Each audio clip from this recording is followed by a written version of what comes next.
Welcome to Modia education channel आपको बहुत बहुत स्वागत।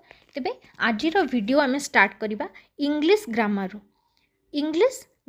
फर्स्ट हूँ पार्ट्स ऑफ स्पीच रू आज आम स्टार्ट करवा। तो ये पार्ट्स ऑफ स्पीच रू ही कहीं स्टार्ट करवा ना इंग्लिश ग्रामर जानवा को हेले आमको तार जो प्रथम फंडामेंटल जहाँ अच्छी सेटा आरंभ हुए केउठारु ना पार्ट्स ऑफ स्पीच रू। तेणु आज आम पार्ट्स ऑफ स्पीच स्टार्ट करवा। तेबे चलो पार्ट्स ऑफ स्पीच रो कौन दरकार अच्छी एवं कहीं सेटा फर्स्ट आम स्टार्ट करवा ता विषय किसी जानिबा। तेबे इंट्रोडक्शन देखिबा। Language is a vehicle of our thoughts. कौन हैला ना लैंग्वेज होची गोटे वेहिकल ऑफ आवर थॉट्स माने आम भावनार गोटे वाहन होची कि लैंग्वेज। वेहिकल कौन करे ना सबू जिनस को गोटे स्थान अन्य स्थान को नहीं ठीक जगह पहुँचे दिए। सेमती आम मनर भावना को जदि किए ठीक जगार पहुँचाए सी हूँ किए ना लैंग्वेज बा ताको आम ओडिया रे कहूचे कौन ना भाषा। बुझीपार पिला माने। तेबे language is a vehicle of our thoughts. आम भावनार वाहन हूँ कि ना लैंग्वेज बा भाषा। A vehicle in perfect condition delivers the goods properly. ता माने कौन गोटे वेहिकल बा गोटे वाहन कौन करे in perfect condition delivers the goods properly. से कौन करे आमे ताको जहाँ दायित्व देथो। Language in proper form expresses the thoughts in proper sense. ताले कौन ना आमे जो थॉट बा आम मन जो भावना अच्छी ताको एक्सप्रेस करिवार गोटे प्रॉपर वे होची कि ना language. When we want to express what we think we deliver in the form of speech।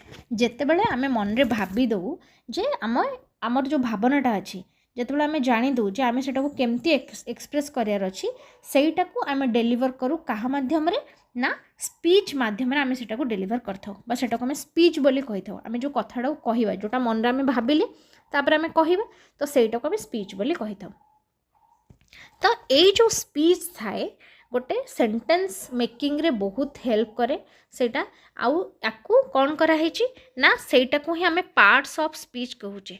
आमे जो कथा आमे जो भाषाटा कहूचे बा आमे जो मन रे गोटे जिनस भाबिले सेटा को अन्य आगे जेतेबेले प्रकाश करिबा तो ताकू आमे विभिन्न उपाय रे आमे ताकू कहिथाउ।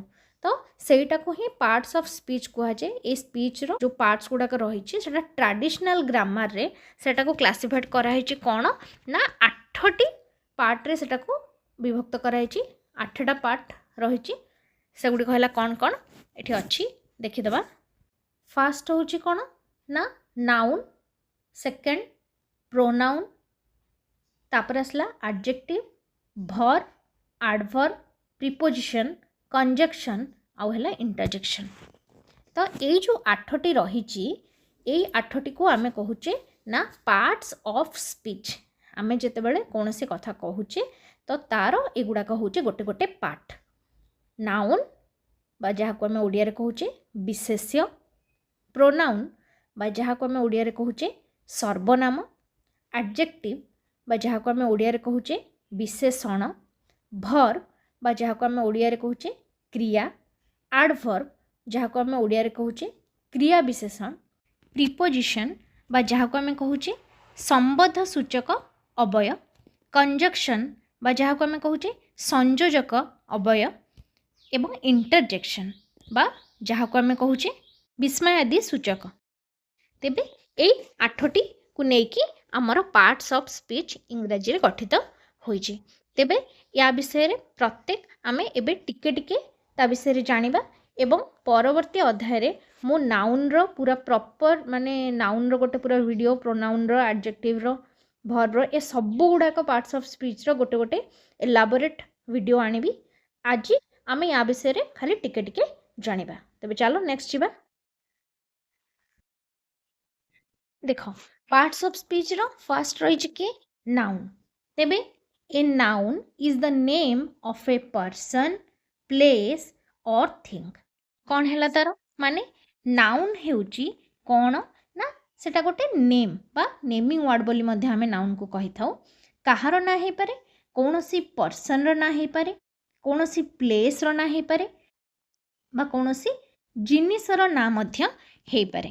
ତେବେ ନାଉନ୍ ହେଉଛି ତାହା ଯାହା କୌଣସି ପର୍ସନ୍ ବା ବ୍ୟକ୍ତିବିଶେଷ, କୌଣସି ପ୍ଲେସ୍ ବା ସ୍ଥାନ, କୌଣସି ଥିଙ୍କ୍ ବା କୌଣସି ଜିନିଷର ନାମକୁ ବୁଝାଇଥାଏ। ଯଦି ଆମେ ସିମ୍ପଲ୍ ୱେରେ କହିବା ତେବେ ତମେ ଗୋଟେ କାମ କରିପାରିବ। ତମେ ଫାଷ୍ଟ ଆଖି ବନ୍ଦ କର ସମସ୍ତେ। ଆଚ୍ଛା, ଆଖି ବନ୍ଦ କଲ, ଆଖି ଖୋଲ। ଆଖି ଖୋଲିଲ, ତମକୁ ଯାହା ବି କିଛି ଦେଖାଯାଉଛି, ଆଖି ଖୋଲିଲା ମାତ୍ରେ ତମକୁ ଯାହା ବି କିଛି ଦେଖାଯାଉଛି ସେ ସବୁ ଗୁଡ଼ାକ ହେଉଛି ନାଉନ୍। ଯଦି ଆମେ ସିମ୍ପଲ୍ରେ କହିବା ତାହେଲେ ନାଉନ୍ର ସଂଜ୍ଞା ହେଉଛି କ'ଣ? ତୁମକୁ ଆଖି ଖୋଲିଲେ ଏ ୱାର୍ଲଡ଼ରେ ଯାହା ବି କିଛି ଦେଖାଯାଉଛି ସବୁ ଗୁଡ଼ାକ ହେଉଛି ନାଉନ୍। ତମେ ଆଖି ଖୋଲିଲ, ତମ ସାମ୍ନାରେ ମନେକର ବହି ଥୁଆ ହେଇଛି, ତାହେଲେ ବହିଟା ବି ଗୋଟେ ନାଉନ୍। ତମ ସାମ୍ନାରେ ମନେକର ଗୋଟେ ଚେୟାର ଥୁଆ ହେଇଛି, ଚେୟାର ବି ଗୋଟେ ନାଉନ୍। ଗୋଟେ ଜାଗାର ବି ଗୋଟେ ନାଉନ୍, ଗୋଟେ ଲୋକ ଠିଆ ହେଇଛି ସିଏ ବି ଗୋଟେ ନାଉନ୍, ତାର ନାଁ। ତ ଏ ସବୁ ଗୁଡ଼ାକ ହେଉଛି ନାଉନ୍। ଆଖି ଖୋଲିଲା ମାତ୍ରେ ଆମକୁ ଯାହା କିଛି ବି ଦେଖାଯାଉଛି ସେଗୁଡ଼ା ସବୁ ହେଉଛି ନାଉନ୍। ୟାକୁ ଛାଡ଼ିକି ବି ନାଉନ୍ର ସଂଜ୍ଞା ଅଲଗା ଅଛି, ସେଟା ଆମେ ବୁଝିବା ପରେ। କିନ୍ତୁ ଗୋଟେ ସିମ୍ପଲ୍ ୱେରେ କହିଲେ ନାଉନ୍ ହେଉଛି କ'ଣ? A noun is the name of a person, place or thing. ଏମିତି ଗୋଟେ ଏକ୍ଜାମ୍ପଲ୍ ଦେଇଛି, Ram is a good boy. ଏଠି ଦେଖ, ରାମ ହେଉଛି କ'ଣ? ଗୋଟେ ପିଲାର ନାଁ। ତ ଏଠି ନାଉନ୍ ହେଲା କି ନା ରାମ ହେଲା ଗୋଟେ ନାଉନ୍। ବୁଝିପାରିଲ? ତାପରେ ଆସିଯିବା ପ୍ରୋନାଉନ୍କୁ। ଆଚ୍ଛା, ପ୍ରୋନାଉନ୍ ହେଉଛି କ'ଣ? ପ୍ରୋନାଉନ୍କୁ କୁହାଯାଏ ସର୍ବନାମ। ଆଚ୍ଛା, ପ୍ରୋନାଉନ୍ କ'ଣ? A pronoun replaces a noun in a sentence. କ'ଣ କରେ? ପ୍ରୋନାଉନ୍ କ'ଣ କରେ ନା ଗୋଟେ ସେଣ୍ଟେନ୍ସରେ, ଗୋଟେ ବାକ୍ୟରେ ନାଉନ୍କୁ ରିପ୍ଲେସ୍ କରେ। ରିପ୍ଲେସ୍ କରିବା ମାନେ କ'ଣ? ତା ବଦଳରେ ଲାଗେ। ନାଉନ୍ ବଦଳରେ ଯେଉଁ ୱାର୍ଡ଼ଟି ଗୋଟେ ବାକ୍ୟରେ ଲାଗିଥାଏ ତାହାକୁ ପ୍ରୋନାଉନ୍ ବୋଲି କୁହାଯାଏ। ବୁଝିପାରିଲ? ମନେକର ଦେଖ, ଏଠି ଗୋଟେ ଏକ୍ଜାମ୍ପଲ୍ ଏଠି ଉପରେ ଦେଇଥିଲା କ'ଣ? Ram is a good boy. ତ ରାମ ଥିଲା ନାଉନ୍, ତ ରାମ ପାଇଁ ଆମେ ଏଠି ଲଗେଇଲେ ଯେ he is my best friend. He କାହାକୁ ରିପ୍ରେଜେଣ୍ଟ କରୁଛି ନା ରାମକୁ ରିପ୍ରେଜେଣ୍ଟ କରୁଛି। ତ ରାମ ଏଠି ଆମେ କହିପାରିଥାନ୍ତେ Ram is my best friend କହିପାରିଥାନ୍ତେ, କିନ୍ତୁ ତା ବଦଳରେ ଲାଗିଲା, ରାମ ବଦଳରେ ଲାଗିଲା କ'ଣ ନା ହି। ତେଣୁ ହି ଇଜ୍ ମାଇ ବେଷ୍ଟ ଫ୍ରେଣ୍ଡ। ତ ଏଠି ହିଟା ହେଉଛି ପ୍ରୋନାଉନ୍। ପ୍ରୋନାଉନ୍ କାହିଁକି ଲାଗେ ନା ଆମେ ତ ସବୁବେଳେ ସବୁ ସେଣ୍ଟେନ୍ସରେ ଆଉ ନାଉନ୍ଟାକୁ ଲଗେଇ ପାରିବାନି। ମନେକର ତୁମକୁ ଗୋଟେ କୁହାହେଇଥିବ ଗୋଟେ ଏସେ ଲେଖିବା ପାଇଁ, ଠିକ୍ ଅଛି? ଦ ଡଗ୍ ଉପରେ ଗୋଟେ ଏସେ ଲେଖିବା ପାଇଁ, ତ ତୁମେ ସବୁ ସେଣ୍ଟେନ୍ସରେ ଦ ଡଗ୍ ଇଜ୍ ଏଇଆ, ଦ ଡଗ୍ ଇଜ୍ ଏଇଆ, ମାନେ ସବୁଥିରେ ଦ ଡଗ୍ ହାଭ୍ ଏଇଟା, ସବୁଥିରେ କ'ଣ ଦ ଡଗ୍ କରୁଥିବ କି? ତ ସେଇଟା ଭଲ ଲାଗିବନି ନା ଗୋଟେ ସେଣ୍ଟେନ୍ସଟା। ତ ସେଥିପାଇଁ ନାଉନ୍ ତାପରେ ପ୍ରୋନାଉନ୍ ବି ନିହାତି ଦରକାର। କ'ଣ ପାଇଁ ନା ନାଉନ୍କୁ ରିପ୍ଲେସ୍ କରିବା ପାଇଁ। ନାଉନ୍ ବଦଳରେ ଆମେ ଗୋଟେ ୱାର୍ଡ଼ ଲଗେଇଲେ ସେଇଟା ସୁନ୍ଦର ଲାଗେ। ଯେମିତି Ram is a good boy, Hi is my best friend. ସେଠି ଯଦି ମୁଁ ଖାଲି କହିଥାନ୍ତି Ram is a good boy, Ram is my best friend, ଏଇଭଳିଆ ଯଦି କହିଥାନ୍ତି ତାହେଲେ କ'ଣ ଖାଲି ରାମ ଲଗେଇଥାନ୍ତି। ରାମ ଇଟ୍ସ ଭେରି ମଚ୍ ଯଦି ମୁଁ କହିଥାନ୍ତି ତାହେଲେ କ'ଣ ହେଇଥାନ୍ତା? ତାହେଲେ ସେଗୁଡ଼ା ଭଲ ଲାଗିନଥାନ୍ତା ନା, ରାମ ବାରମ୍ବାର ଶୁଣିବା ପାଇଁ। ତ ସେଥିପାଇଁ ଆମେ କ'ଣ କରାଯାଏ ନା ପ୍ରୋନାଉନ୍ ଲଗାଯାଏ। ନାଉନ୍ ବଦଳରେ ପ୍ରୋନାଉନ୍ ଲଗେଇକି ଲେଖାଯାଏ। ଯେମିତି ହି ହେଲା, ସି ହେଲା, ଇଟ୍ ହେଲା, ଏଗୁଡ଼ାକ ସବୁ ଲଗେଇକି ଆମେ ତା ବଦଳରେ ଲଗେଇକି ଲେଖୁ। ତ ସେଇଟାକୁ ହିଁ କୁହାଯାଏ ପ୍ରୋନାଉନ୍। ତାପରେ ଆସିଲା ଆଡଜେକ୍ଟିଭ୍। ଆଚ୍ଛା, ଆଡଜେକ୍ଟିଭ୍କୁ ଓଡ଼ିଆରେ କୁହାଯାଏ ବିଶେଷଣ। ତେବେ ବିଶେଷଣ କ'ଣ ନା ଆନ୍ ଆଡଜେକ୍ଟିଭ୍ ଡେସ୍କ୍ରାଇବ୍ସ ଏ ନାଉନ୍ ଅର୍ ପ୍ରୋନାଉନ୍। ଆଡଜେକ୍ଟିଭ୍ ହେଉଛି ସେଇଟା ଯାହା କ'ଣ କରେ ନା ନାଉନ୍ ଏବଂ ପ୍ରୋନାଉନ୍କୁ କ'ଣ କରେ ନା ଡେସ୍କ୍ରାଇବ୍ କରେ। ବୁଝିପାରିଲ ପିଲାମାନେ? କ'ଣ କରେ ନା ତାକୁ ଆଉ ଟିକେ ଅଧିକା ଏଲାବୋରେଟ୍ କରେ, ଅଧିକା ତା ବିଷୟରେ ବୁଝାଏ, ତା ବିଷୟରେ ଆମକୁ ଅଧିକା ବୁଝାଏ ଆଡଜେକ୍ଟିଭ୍। କେମିତି? ମୁଁ ତୁମକୁ ଗୋଟେ ଏକ୍ଜାମ୍ପଲ୍ ଦେଉଛି, ଦେଲେ ତୁମେ ଜାଣିପାରିବ। ମନେକର ମୁଁ କହିବି Sita is a girl. First କହିଲି ସୀତା ହେଉଛି ଗୋଟେ ଝିଅ, ସୀତା ଇଜ୍ ଏ ଗାର୍ଲ। ତ ସୀତା ଏଠି ହେଲା ନାଉନ୍, ଗାର୍ଲ ହେଲା ଗୋଟେ ନାଉନ୍। ଆଚ୍ଛା, ଏବେ ମୁଁ କହିବି Sita is A beautiful girl. ଯଦି ମୁଁ କହିଲି ଆଚ୍ଛା, ଗାର୍ଲଟା ସୀତା ଇଜ୍ ଏ ଗାର୍ଲ ଆମେ ବୁଝିଲେ କ'ଣ ନା ସୀତା ହେଉଛି ଗୋଟେ ଝିଅ। ମୁଁ ଯଦି କହିବି Sita is A beautiful girl, Sita ଗୋଟିଏ ସୁନ୍ଦର ଝିଅ।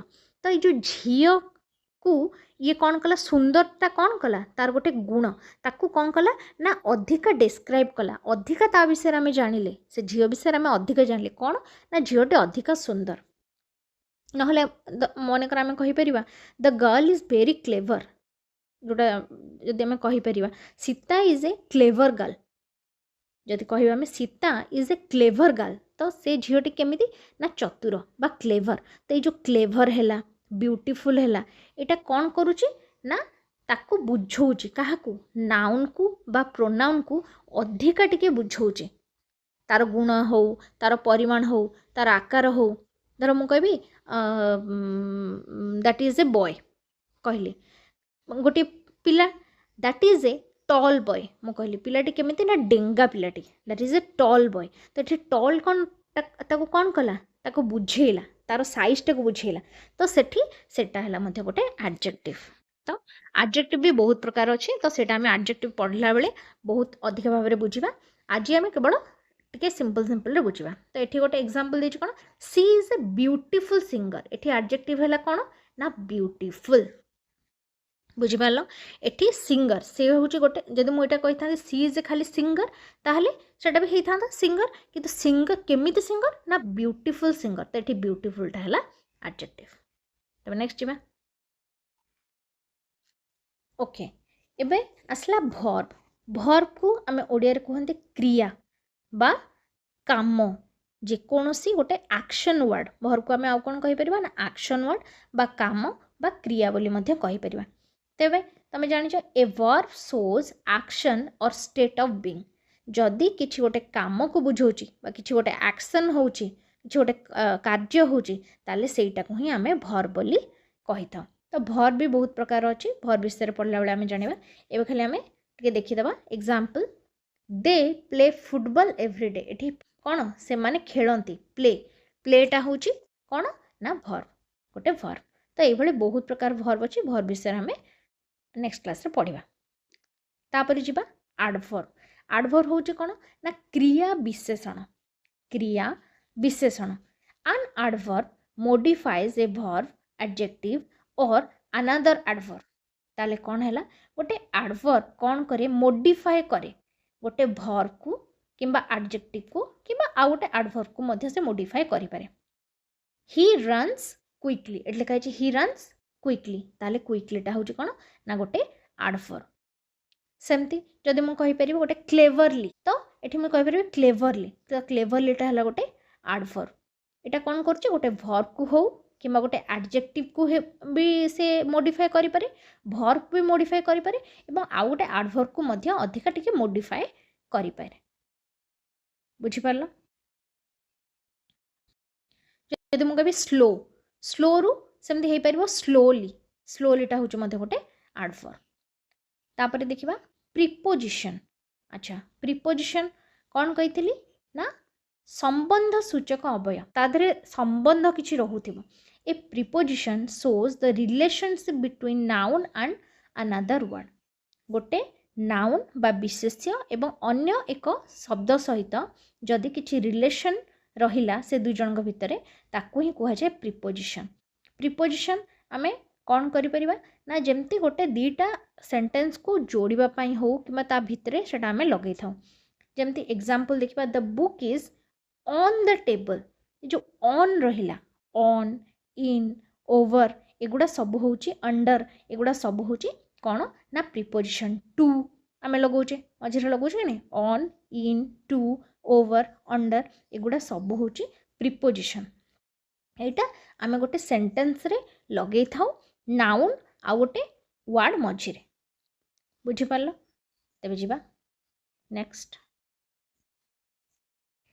तेबे जिबा कंजक्शन अच्छा कंजक्शन को ओडिया रे कह जाए कौन संयोजक अवय माने जहाँ गोटे सेंटेंस रे वर्ड भितर संयोग बनाए तो कौन A conjunction connects words phrases और क्लॉजेस कंजक्शन कहा को कनेक्ट करे ना दीटा वर्ड को भी हो पारे दीटा तीन वर्ड को फ्रेज को आउ क्लॉज को एगुड़ा को सबू कनेक्ट करे कि ना गोटे कंजक्शन रे कौन आसपार जमती तुम्हें गोटे सेंटेंस रे एंड लगाउच बट लगाउच ऑल्सो लगाउच एगुड़ा सब हूँ कंजक्शन। देख एग्जांपल गोटे I like T and coffee, ये कौन अच्छी I like T and coffee, तो ये जो एंडटा आम लगेले ये कौन कनेक्ट कला क्या टी आउ कॉफी को एटा कनेक्ट कला, तो ये एंड हो पार बट हो पार अल्सो हो पार ये सब गुड़ाक हूँ या आम कौन कह ना कंजक्शन कहवा। तो या विषय में अधिक पढ़ा एवं सिंपल एति बुझी था कंजक्शन माने। तापर जी इंटरजेक्शन। इंटरजेक्शन है कौन ना विस्मय सूचक। अच्छा कौन ना आन इंटरजेक्शन एक्सप्रेसेस सडन इमोशन, जदि आम गोटे सडन गोटे आम जिनस गोटे इमोशनटा को आम भावनाटा को सडन देखौचे तो सहीटा को कह जाए कौन ना इंटरजेक्शन बाय विस्मय सूचक। जमती आम कहले ओह कि खरा, ओह इट्स वेरी हॉट, जोटा को आम कहूचे ओह आ वाओ, एगुड़ा सब हूँ कौन ना इंटरजेक्शन। एगुड़ाक सब आम हठात कि ही लगे था गोटे माने गोटे जिनसटा आम बहुत सुंदर जिनसटे देखिले तो तक आम कौन कहूचे वाओ बोली कहूचे। ये देख गोटे एग्जांपल अच्छे वाओ दैट वाज अमेजिंग, तो ये जो वाओटा है वाओ ओह आ यही सब जिनस गुड़ाक है कौन ना इंटरजेक्शन बा या आम कहूचे विस्मय सूचक। यहाँ गोटे सेंटेंस रे लागे केतबेले ना जेतेबेले गोटे सडन इमोशन गोटे किछि बाहरुचे सेतेबेले इंटरजेक्शन रो प्रयोग करा जाए। नेक्स्ट जीवा नेक्स्ट स्टेप होची next step is to know about the sentences. तेबे आम टिके सेंटेंस विषय रे जानिबा वाक्य विषय रे जानिबा। ताहले वाक्य होची कोन ना a group of words arranged in a proper order to give a proper meaning is called a sentence. ताहले कौन है ना गोटे ग्रुप ऑफ वर्ड बा दुई रु अधिक जेतेबेले शब्द मिसिकी गोटे प्रॉपर अरेंज कराई सेटा जदि गोटे प्रॉपर मीनिंग तुमको दौथुव गोटे मीनिंग माने बुझा पड़ुथुव ताहले ही ताको आमे गोटे सेंटेंस बोली कहि परिबा। बा दुई रु अधिक शब्द एकाठी होई जदि गोटे अर्थ प्रकाश करुथाए तेबे ताहाकू वाक्य बोली कहा जाए। बुझी पारलो जेतेबेले मनकर मु कहिबि गोटे एग्जांपल गच्छ डेउची, देख ये कौन है गछटा भी गोटे वार्ड है डेउची भी गोटे वार्ड है किंतु एटा गोटे किसी अर्थ प्रकाश कलानी गछटा केबे डेई परिबनी ना तो सेठी बा गछ मु कहबी जदि आम कहबा जे गछटी चालुची मुझे कहबी गछटी चालुची तेबे गछ कौन केबे चली परिबो तेबे एठी दुईटा वर्ड है किंतु एटा गोटे अर्थ प्रकाश करूनी तेणु एटा गोटे सेंटेंस नुहे। तेणु जेतेबेले दुई रु अधिक वर्ड मिसी गोटे अर्थ प्रकाश करुथिबे ताहाकू ही आमे गोटे सेंटेंस बोली कहिबा। By group of words arranged in a proper order to give a proper meaning तुम गोटे प्रॉपर मीनिंग दौथुव इज कॉल्ड ए सेंटेंस। तेबे बुझी पारलो सेंटेंस बा वाक्य का कह जाए। तो ये जो सेंटेंस रही ए सेंटेंस को आमर कौन कर फोर माने चारिटा पार्ट रे विभक्त कर फोर काइंड्स ऑफ सेंटेंसेस आम कहूचे। गोटे फास्ट है कौन ना असर्टिव सेंटेंस। असर्टिव सेंटेंस टाको आम आउ कौन कहूचे ना डिक्लेरेटिव सेंटेंस बोली मध्य कहूचे। तापर सेकंड है कौन ना interrogative sentence. Third imperative sentence आउ गोटे अच्छे फोर हूँ कौन ना एक्सक्लेमेटरी सेंटेंस। तेबे ये जो असर्टिव सेंटेंस है कौन ना ए sentence that reveals A मियर statement is an assertive sentence बा केटे डिक्लेयर माने किछि भी गोटे यूजुअल वाक्यटा को आम कहबा डिक्लेरेटिव सेंटेंस बा असर्टिव सेंटेंस। जेमते एग्जांपल देछि सी राइट्स ए लेटर, से गोटे से लेटर लेखे, सी राइट्स ए लेटर। अच्छा दुई रे कौन ना ए sentence that asks A question is an interrogative sentence. Interrogative sentence आम केतेबेले कहबा ना जेतेबेले कौनसी वाक्यरू गोटे प्रश्न पचारुथिबार जना पड़े ताहाकू ही आमे कहंती कौन ना इंटरोगेटिव सेंटेंस कहते इंटरोगेट करुचंती। इंटरोगेट करुचंती माने कौन प्रश्न पचारिबा। तो जदि कौन सी वाक्यरू आमको प्रश्न पचार सूचना मिले बा कहीं का प्रश्न पचारू थाए तेबे से प्रकार वाक्य को आम कौन कहबा ना इंटरोगेटिव सेंटेंस बोली कहबा। ये देख एग्जांपल दिया है where are you going, where are you going तुम्हें केउठा को जाउच। तो एठी क्वेश्चन मार्क भी लास्ट रे अछि। तो देख एटा मन रखिथिबो जे जेतेबेले कोनोसी सेंटेंस रे लास्ट रे क्वेश्चन मार्क थिबो that is called a interrogative sentence. सेटा को आम इंटरोगेटिव सेंटेंस बोली कहबा। मन रहिबो इंटरोगेटिव माने क्वेश्चन मार्क थिबो माने ही सेटा इंटरोगेटिव सेंटेंस। तापरे जीवा नेक्स्ट 3 हेला कौन a sentence which expresses A command is called N imperative sentence तापर आसला कौन ना इंपरेटिव सेंटेंस ताले इंपरेटिव सेंटेंस हला कौन ना जेते बेले गोटे वाक्य रे किछि गोटे हमको कमांड दिया जाय बा किछि करिया पे हमको निर्देश मिले सेटा को ही इंपरेटिव सेंटेंस बोली कुआ जाय सेते बेले कौन हेतिबो ना तुमको गोटे किछि माने गोटे किछि ऑर्डर हो बा गोटे किछि निर्देश किछि दिया जायतिबो करिया पे कि दे कीप क्वाइट चुप रुह तो सेटा हला कौन ना इंपरेटिव सेंटेंस तापर आसला कौन 4 exclamatory a sentence that reveals some sort of a strong feeling is called an exclamatory sentence जमती कहली जमती विस्मय सूचक माने तुमको जमती हठात गोटे किछि गोटे बहुत फीलिंग्स आसिला स्ट्रांग फीलिंग्स माने किछि गोटे गरम हैला कि ठंडा जोर लागिला तो सेठी जमती एग्जांपल देछि देखो व्हाट ए वंडरफुल डे देखो एटी देछि कोन व्हाट ए वंडरफुल डे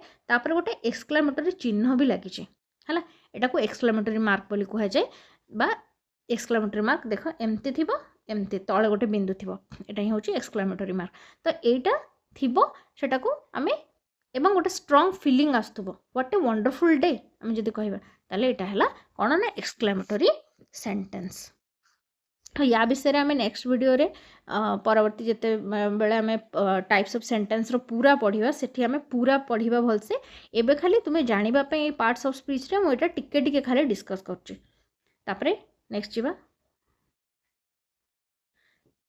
तापरे आसला कोन पार्ट्स ऑफ स्पीच रे कोन कोन आसीबो ना गोटे आसीला जो पार्ट थाए गोटे सेंटेंस रे गोटे पार्ट थाए कोन ना सब्जेक्ट पार्ट प्रेडिकेट पार्ट आ गोटे थाए ऑब्जेक्ट पार्ट बा ऑब्जेक्ट ऑफ ए सेंटेंस अच्छा सब्जेक्ट रहिबो सब्जेक्ट हैला कोन प्रेडिकेट पार्ट गोटे रहिला आ गोटे रहिला ऑब्जेक्ट पार्ट तापर देखिबा the teacher explains the lesson cone the teacher explains the lesson teacher गोटे लेसन एक्सप्लेन करूचंती एठी सब्जेक्ट हेउची कि सब्जेक्ट जी काम करे ताको कुआ जे सब्जेक्ट तबे एठी सब्जेक्ट हैला कोन ना द टीचर होची एठी सब्जेक्ट प्रेडिकेट होची कोन ना एक्सप्लेन्स एक्सप्लेन करूचंती तो सेटा हला प्रेडिकेट ऑब्जेक्ट हला कोन कोन एक्सप्लेन करूचंती कोन बुझौचंती सेटा हला द लेसन लेसन को बुझौचंती तेनु लेसनटा हला ऑब्जेक्ट तेबे सब्जेक्ट हला कोन